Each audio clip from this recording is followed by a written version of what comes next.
It's over a decade since Bitcoin and altcoins entered the space, and the SEC has done next to nothing. Why?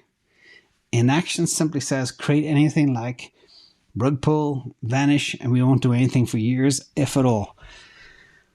It's a super interesting thing, but there's a slide I put in there, and this is, we are moving at the speed of government, ladies and gentlemen.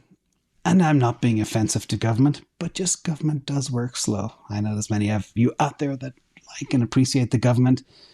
I just think they could do a better job, that's all.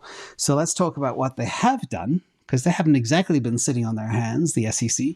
They've been fighting with Ripple for years at this stage. I think it's 2 or 3 years. So they are doing something.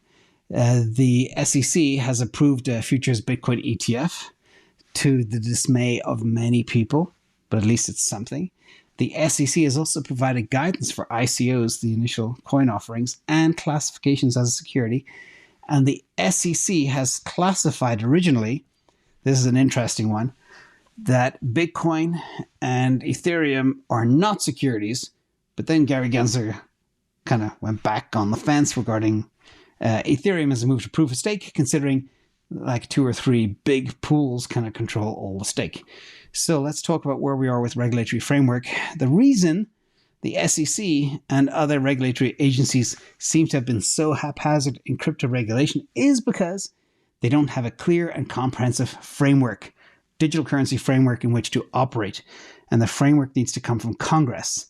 Now, there are 2 senators that are working hard on this. That's Senator Gillibrand and Senator Lummis. And they've been doing good work in pushing this. And they're very bullish on Bitcoin. But the problem is it takes a long time to go through because we're moving at the speed of government. Now, trying to regulate without an existing framework is just hard. It causes confusion, falls short, etc. And you end up having different agencies with different ideas of what cryptos are and how to apply those regulations consistently. For example, IRS treats cryptocurrencies as property. The CFTC regulates it as a commodity, and the SEC sees it as a security. Everybody's confused. That's the problem. So let's talk about the goals of the framework that is coming, hopefully, in 2023. And that'll bring a lot more money into the space, which will make the number go up for key assets. And the objective of regulation is about ensuring the promotion of fair and ethical business practices and protecting consumers. Yet the current regulations end up blocking individual freedom, infringing on privacy, stifling innovation, and harming consumers. And a proper framework to regulate crypto should accomplish the following: fight fraud without infringing on privacy of users. We saw a lot of that being violated very recently. Number 2, protect consumers through investment in education rather than limiting consumers' choices and freedoms.